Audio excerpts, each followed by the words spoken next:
Bienvenidos a lo que es nuestra última sesión. Hoy día estamos terminando. Recuerden que lo que nos reúne es esta gran pregunta: ¿qué es lo que es el anglicanismo? Esta identidad que nos congrega a todos los que aquí estamos. Y hemos ya, dando una respuesta, hemos primero hecho una introducción general sobre el anglicanismo. Después hablamos de la universalidad o la catolicidad del anglicanismo, diciendo que la Iglesia anglicana nunca se define denominacionalmente, sino que siempre busca definirse como parte del gran pueblo de Dios. Eso significa catolicidad. Entonces nosotros somos en ese sentido parte, nos identificamos como parte de la catolicidad occidental del cristianismo.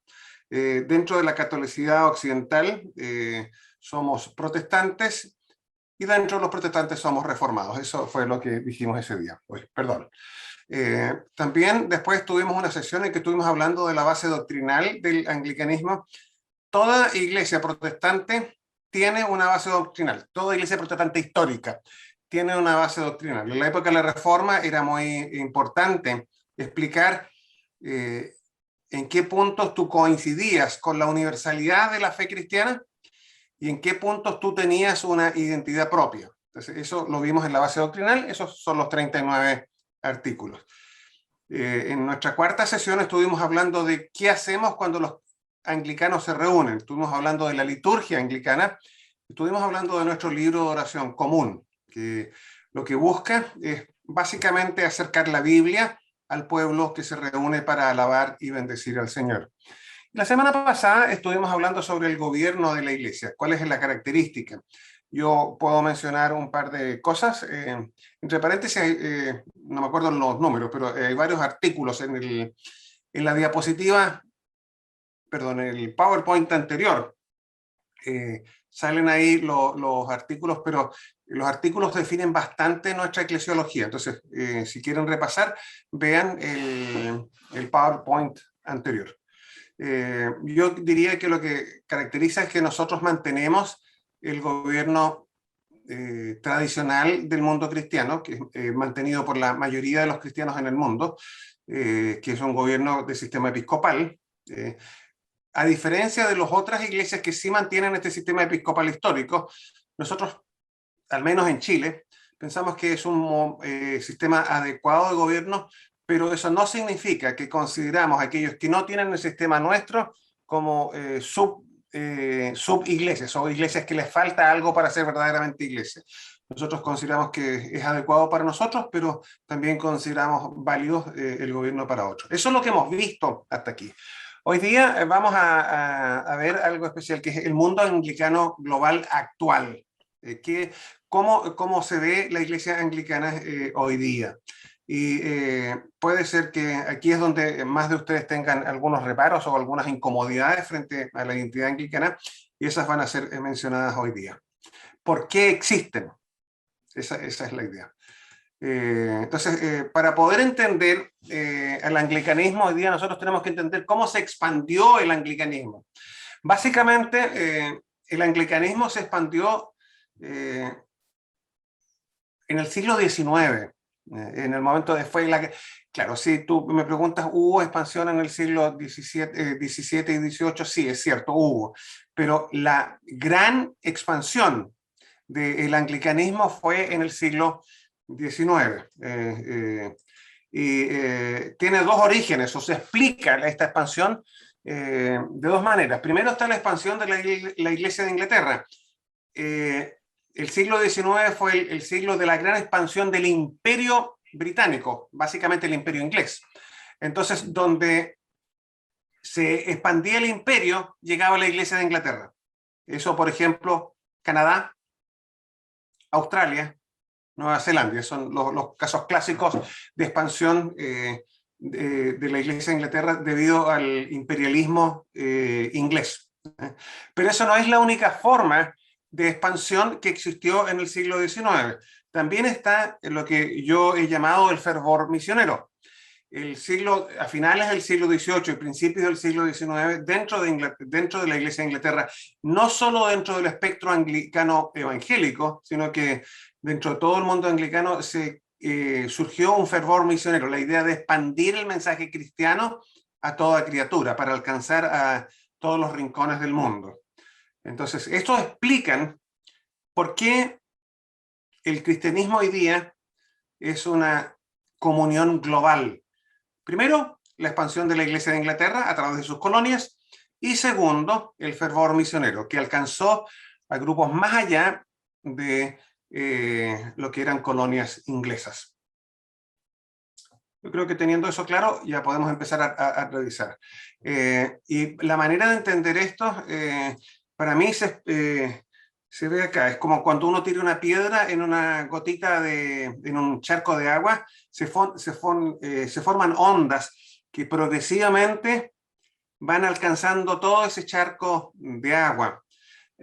Y yo creo que eso explica lo que sucedió con la expansión de la Iglesia anglicana. Y desde una perspectiva anglicana, protestante, reformada y evangélica, es la consecuencia lógica de Hechos 1:8. Cuando venga sobre ustedes el Espíritu Santo, recibirán poder y serán mis testigos en Jerusalén, en Judea, en Samaria y hasta lo último de la tierra. Entonces, al menos para mí, y para mucho del pueblo anglicano, especialmente evangélico, la expansión del anglicanismo se debe no a un deseo denominacional, sino que a algo mucho más profundo, mucho más importante, que es expandir el mensaje cristiano hasta lo último de la tierra. Y eso se puede aplicar a ustedes, como muchos de ustedes son de la diócesis del sur, la mayoría de ustedes son de la diócesis del sur, y hay aquí algunos de Punta Arenas. Punta Arenas es la iglesia anglicana más austral del mundo, en ciertos sentidos es la iglesia más aislada. Era para mí muy potente leer este versículo cuando fui pastor en Punta Arenas, porque sentía que estaba hablando de nosotros en Punta Arenas. Entonces, la idea es que los anglicanos tenemos ese sentido, especialmente los anglicanos evangélicos, de que la expansión de la iglesia anglicana respondió no a una decisión denominacional, como dije, sino que a una razón mucho más profunda y mucho más noble, que es ser testigos de Cristo en todas partes del mundo. Entonces tengan eso presente cuando veamos lo siguiente. Primero vamos a ver, como dije, hay dos fuentes de expansión de la iglesia.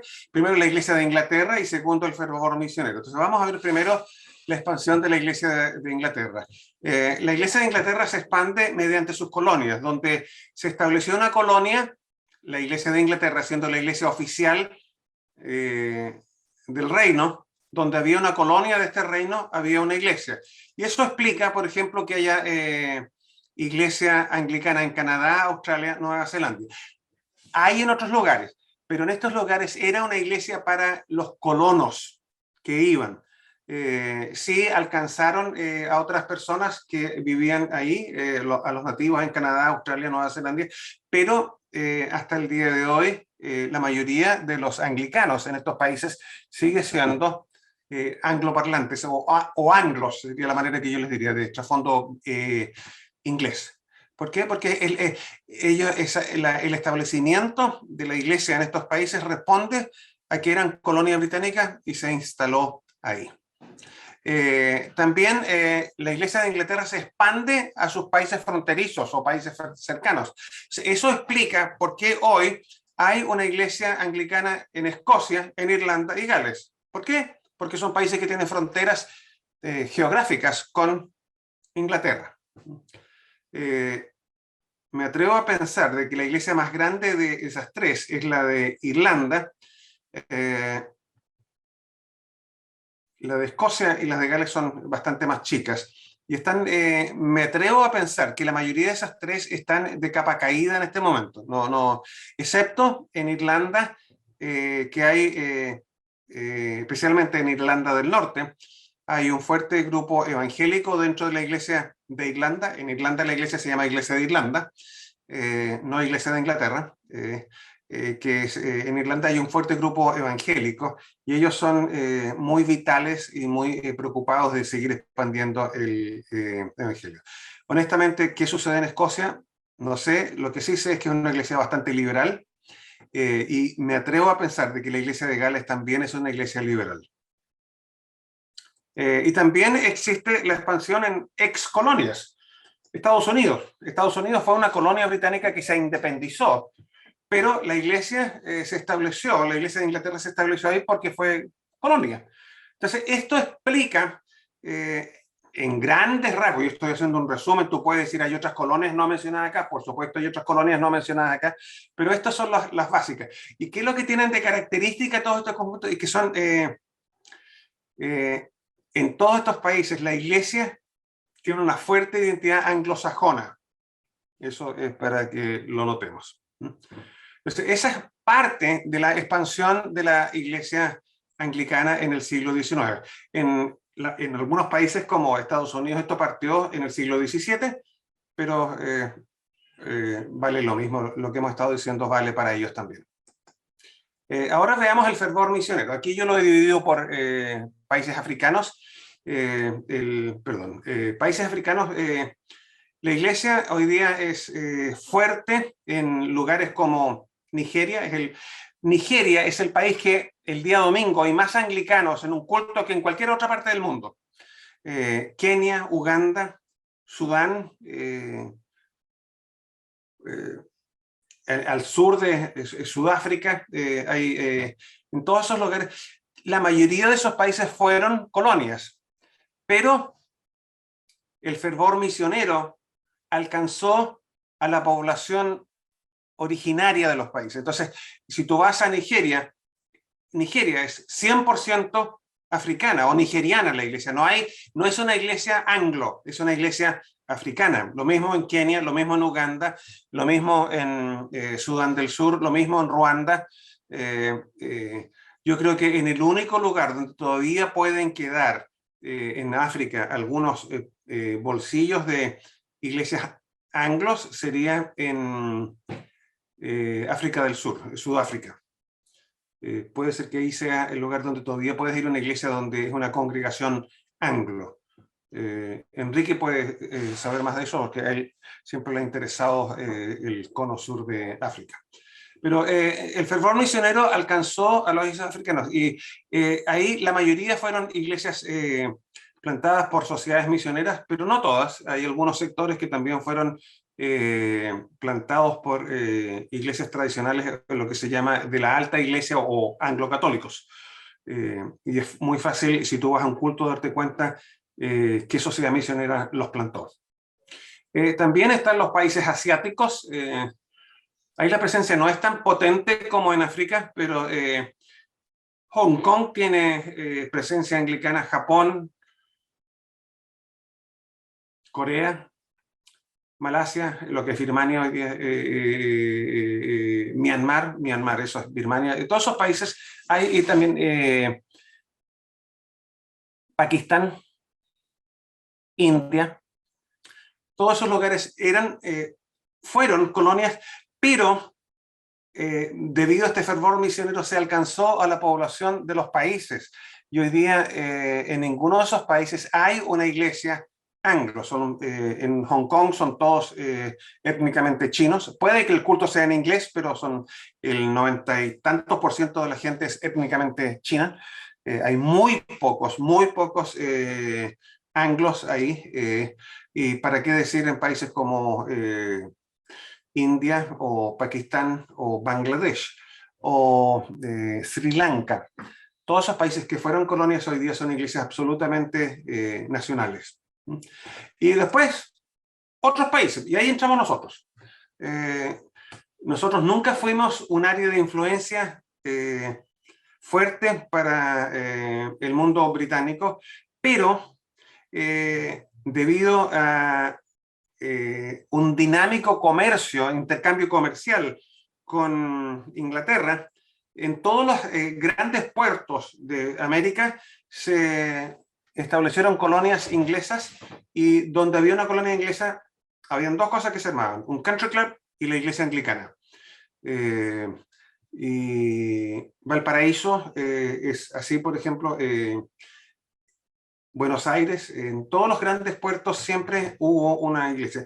Por ejemplo, tú fíjate en los puertos principales chilenos, Arica, Iquique, Antofagasta, La Serena, Coquimbo en realidad, eh, Valparaíso, Concepción, Punta Arenas, en todos ellos hubo, y hasta el día de hoy muchos de ellos hay todavía una presencia anglicana desde tiempo atrás. Es decir, lo más antiguo es Valparaíso, pero Punta Arenas tiene una presencia anglicana explícita desde 1895, y así en las otras ciudades, puertos como ahí.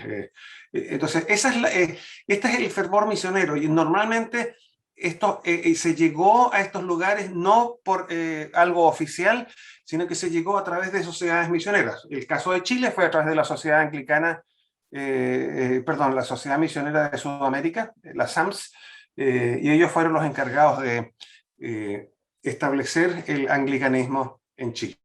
Entonces, eso explica esta variedad que vemos en el mundo anglicano. Por un lado, las iglesias de origen anglo y las otras que tienen un origen misionero. Entonces, teniendo claro, tú puedes mirar este mapita. Este mapa, todo lo que está en colores son lugares donde hay presencia anglicana. No hay presencia anglicana en China. Había, pero cuando llegó después de la revolución de Mao, esas iglesias dejaron de tener identidad denominacional y están bajo el control del Estado. Entonces, en China no hay una presencia anglicana. Este país de aquí, estaba en las noticias, es Afganistán, ahí no hay anglicanos. Y estos países que están acá son países subsaharianos. Básicamente estos países estuvieron bajo la influencia francesa, por lo tanto ahí no hay ninguna presencia anglicana.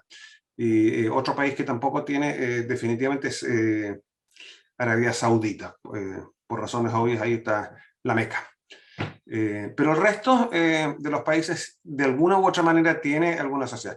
En Europa, presencia anglicana, perdón. En Europa muchas veces simplemente son iglesias para personas de habla inglesa que viven, por ejemplo en Rusia.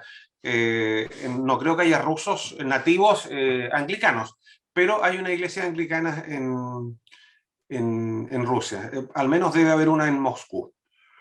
Porque la iglesia de Inglaterra tiene una diócesis que cubre Europa, que forma parte de la Iglesia de Inglaterra. Están bajo la autoridad del arzobispo de Canterbury y participan en toda la vida eclesiástica de la Iglesia de Inglaterra. Ellos administran o cuidan pastoralmente a sus ciudadanos que viven en Europa. Entonces, esto es el mundo anglicano hoy día. Cada uno de estos colores representa una iglesia nacional. Y este mapa, ustedes pueden darse cuenta que es medio antiguo porque todavía nos tiene en lo que era la provincia anglicana de Sudamérica. Hoy día nosotros somos una provincia autónoma, entonces deberíamos tener otro color, pero este mapa, no encontré uno más moderno, no está actualizado, es el mapa antiguo. Y también aquí en África, en el norte de África, Egipto, se acaba de, no sé si fue este año o el año pasado, ellos se transformaron en la provincia anglicana más nueva. Nos quitaron el título, nosotros hasta hace un año atrás éramos la provincia anglicana más nueva, ese título lo tiene Egipto. Y tengo entendido, a ver si me guía acá, que a ver, esta acá, Sri Lanka, probablemente o es o va a ser una provincia anglicana muy pronto. Entonces, eso es para que ustedes tengan claro dónde se ha extendido el anglicanismo por todo el mundo. La gran pregunta, ¿cómo se relacionan estas iglesias nacionales autónomas? Y vamos a tratar de responder. La agrupación básica que permite la relación dentro de las iglesias es lo que se llama la comunión anglicana.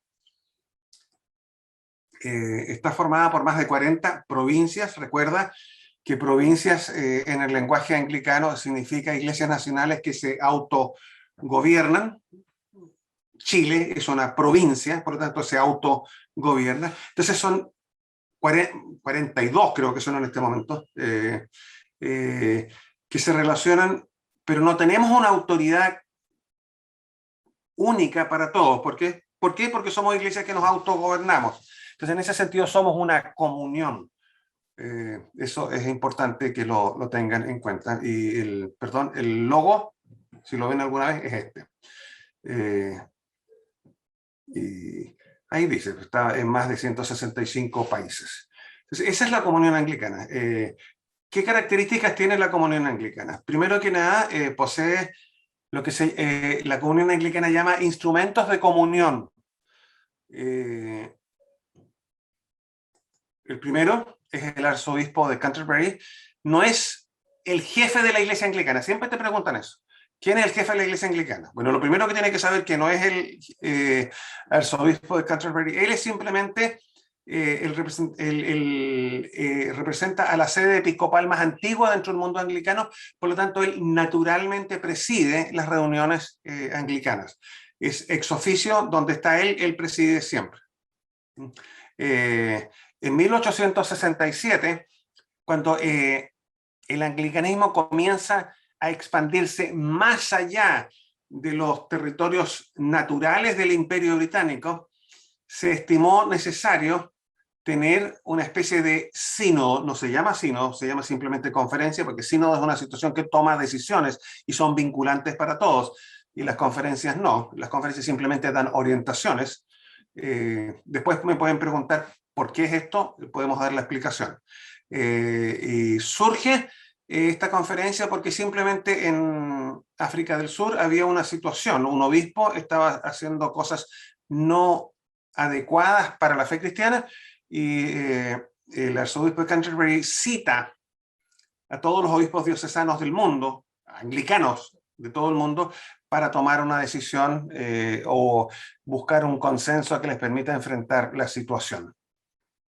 En 1968 se creó lo que se llama el Consejo Consultivo Anglicano, que es un grupo que busca desarrollar la institucionalidad de la Iglesia Anglicana, y la característica que tiene es que está formado por cleros y laicos.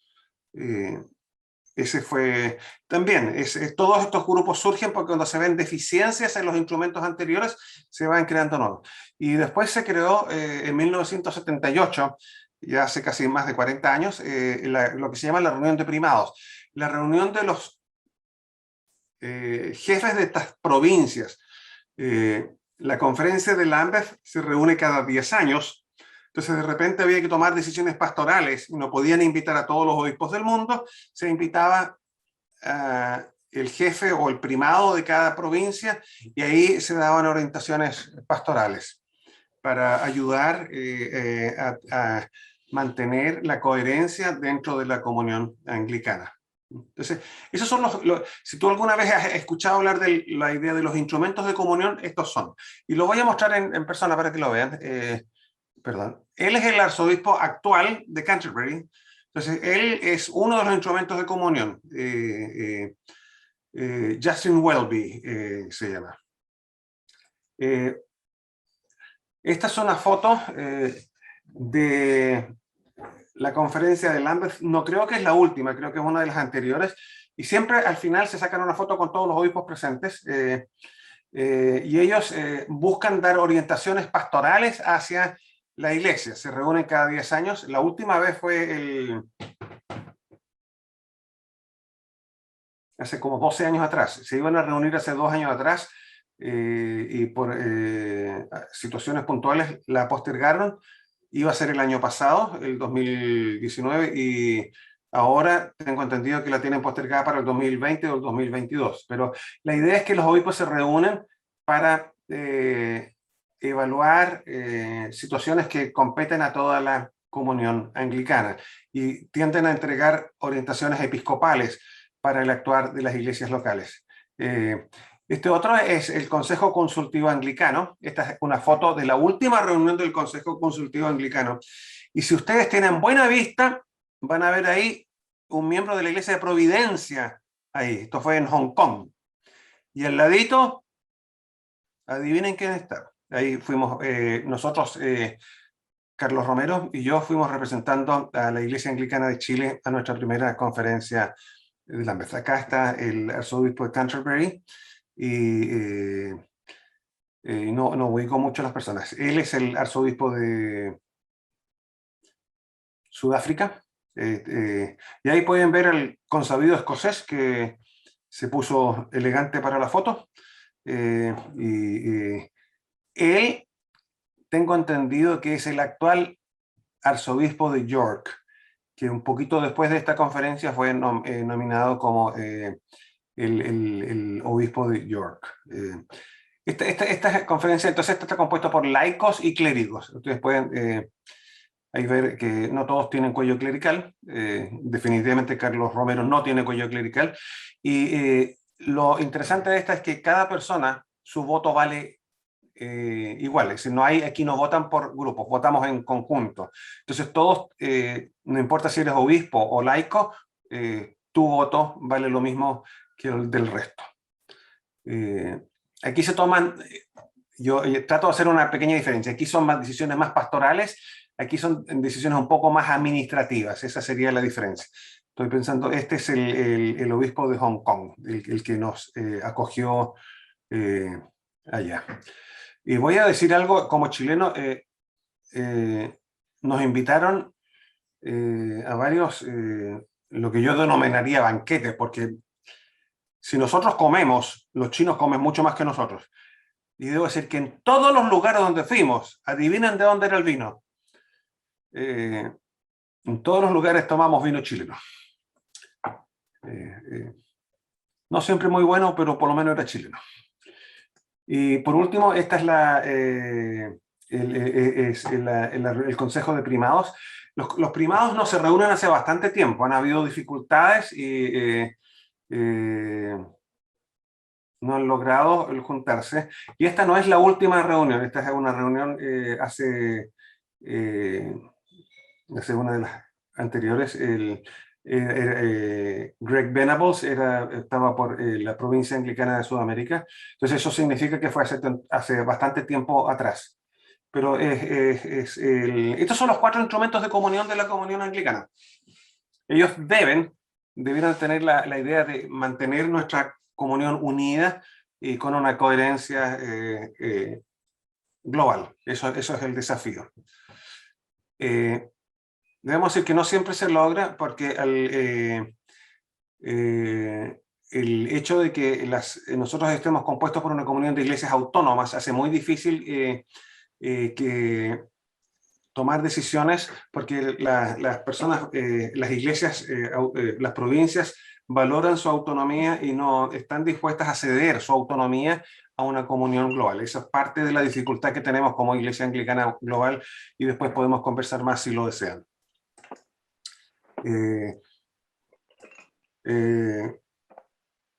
La comunión anglicana ha establecido una identidad para todos aquellos que se quieran denominar anglicanos, que se llama el cuadrilátero de Lambeth. Esto surgió en Estados Unidos y terminó siendo adoptado por la iglesia, por los obispos en Lambeth. Y está compuesto por, estas son las Sagradas Escrituras, los credos apostólicos, los 3 credos universales que son el credo de los apóstoles, el credo de Nicea y el credo de San Atanasio, los sacramentos, que son el bautismo y la Santa Cena, y el episcopado histórico. Esto le da identidad a la iglesia anglicana. Esto es una cosa que es normal en la comunión anglicana. En realidad en todos los grupos anglicanos, en realidad, más allá de que la misma comunión, todo el mundo acepta esto. Otras comunidades o movimientos dentro del mundo anglicano. Está GAFCON, que es un grupo más conservador, en que frente a los grandes movimientos que han sucedido dentro del mundo anglicano, GAFCON ha aglutinado a aquellos que son creyentes firmes en la autoridad de la escritura, y surge en 2008. Este es el logo de GAFCON. Tiene una página web, si tú pones en el buscador GAFCON, y hay bastante información en castellano, así que la puedes encontrar ahí. No, que no tiene olor, pero... Y GAFCON también, Sí, porque a, dif- papa, a porque dif- a diferencia comer algo. de ¿cómo se llama? De Lambeth, el GAFCON también tiene una reunión periódica, y en esta reunión asisten, a diferencia de Lambeth, asisten laicos. La mitad de los, esto fue en Jerusalén, se juntaron, creo que en 50 años no había habido una reunión tan grande de laicos, habían alrededor de 2000 personas. Y si ustedes, yo estuve en esta, no me veo porque yo empecé a subir, llegué a la pared y ahí quedé y había un lugar plano, entonces no aparecía en la foto, pero por ahí estoy yo. Eh, eh, es un grupo conservador que también tiene un grupo de obispos que se reúnen, esos son los obispos que se reunieron en Jerusalén. Ahí está Héctor Zavala, era el único obispo que teníamos, esto fue antes que fuéramos provincia. Se reunieron alrededor de 300 obispos esa vez. Debo decir que la mayoría de ellos son africanos. Y también tiene una reunión de primados que también tiene un consejo asesor. Entonces aquí hay algunos primados, pero también este grupo siempre, cada cierto tiempo se reúne con personas, entonces algunos son, él no es obispo, él tampoco es obispo, definitivamente ella no es obispo, hay varios ahí que no son obispos, pero este es el grupo que realmente da las orientaciones pastorales a GAFCON, y está presidido por quien está acá arriba en esta foto, que es el primado de la Iglesia Anglicana en Norteamérica, que se llama Folly Beach. Él tiene su residencia en Atlanta, en Georgia. Entonces, ese es el grupo. Si tú me preguntas a mí, yo me siento mucho más cómodo en este grupo, porque son creyentes bíblicos, que en la comunión anglicana. Creo que, no puedo hablar por Enrique, pero creo que Enrique también se sentiría más cómodo acá. Le pueden preguntar después. ¿Qué otro grupo hay? Hay otros grupos, comunidades que son más movimientos, mucho más informales, pero quiero mencionar los que se llama el Sur Global, que es una agrupación de obispos de... perdón la expresión, pero antes esto se llamaban los tercermundistas, pero hoy día se usa la expresión Sur Global, aunque ellos han ido acogiendo también a personas, por ejemplo, de Estados Unidos o de mismo Inglaterra, que tienden a ser conservadores, pero es una reunión mayormente de obispos y no se ha desarrollado tanto como GAFCON.